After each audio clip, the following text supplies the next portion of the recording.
Yeah, so it was a successful all-digital E3. Last year's show, as you may know, was canceled altogether. It's usually held in Los Angeles every June, and it started back in 1995, and it's the annual celebration of all things video games and a window to the future of the interactive entertainment industry. So I think this year's all-digital event was a success for the most part, with the exception of not having any hands-on time with the games, which is something that I personally and professionally look forward to.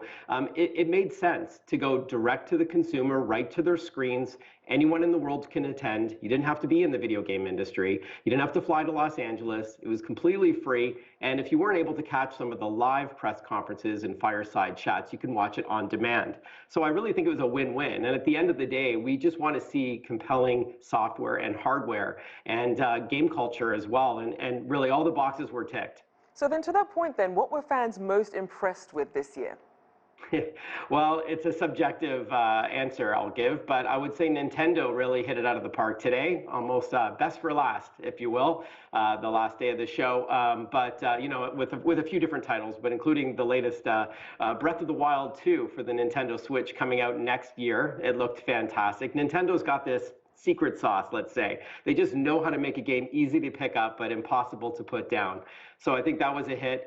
Just before we were chatting, I was listening to your broadcast, and they called out a few others like Starfield. Bandai Namco has Elden Ring coming out. This is a fantasy-based action game that looks fantastic. Battlefield 2042 from Electronic Arts, a futuristic shooter. And these are some of the more popular genres right now. First-person shooters, playable online, in some cases free to start. You know, like the likes of Fortnite and Apex Legends and you know, all the Call of Duty variations, very popular genre right now.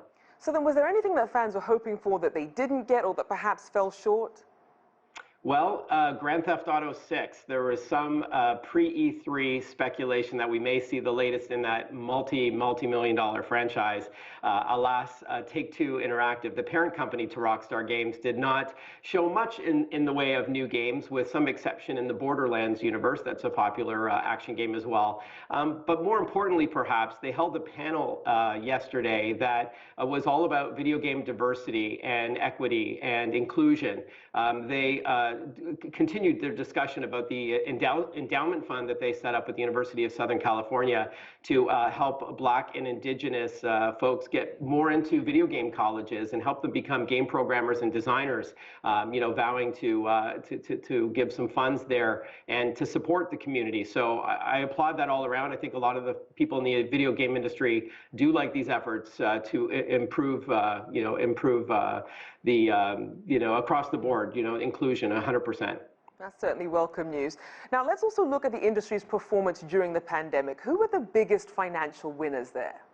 Yeah, almost every single video game publisher and developer did very well. The industry grew 27% year over year between 2019 and 2020, proving what we suspected, is that video games were helping us remain entertained while quarantining during self-isolation, but also as a means to stay connected. You know, it was a way of socializing, albeit virtually or remotely, with your friends elsewhere. You know, we saw huge growth year over year. The industry is about $57 billion grossed in revenue in the last year alone, which is more than Hollywood and music combined at about $34 billion and $12 billion respectively.